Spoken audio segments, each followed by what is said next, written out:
COVID-19 has shown us what an existential threat can do to society and the global economy, and how important it is to have coordinated policy that relies on science and planning. There are a number of parallels between COVID-19 and climate change that we can learn from right now. The first is what I call the folly of optimizing economies.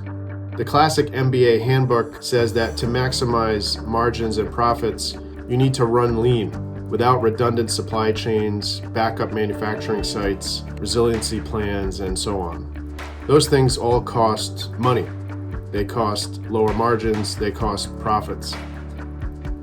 And so they're not optimal. But COVID-19 has really exposed the flaws in that thinking, as many parts of the world face severe shortages in upstream supplies and products that just a few months ago no one would have dreamed of. A severe climate event could have the same disruptive results. The second parallel is the need for global coordination.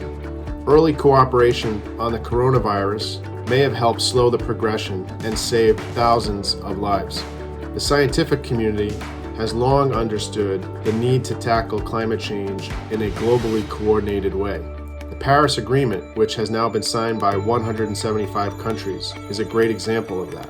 Last and perhaps most important is that post-COVID-19, people may be more open to the idea that climate change could really have significant negative consequences.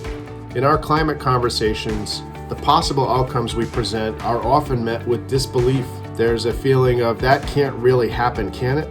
Few people would have believed that a deadly new virus could race around the world and bring the global economy to a halt. Few would have believed that wildfires could burn 46 million acres and kill over 1 billion animals in Australia. But now we know that those things can and do happen.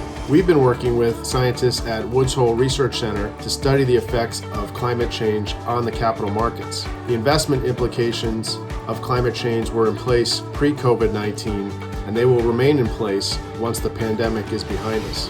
This is the worst possible time to lose sight of those climate risks. There's always been some cognitive dissonance between believing in the science of climate change and not believing the worst possible outcomes might be realistic.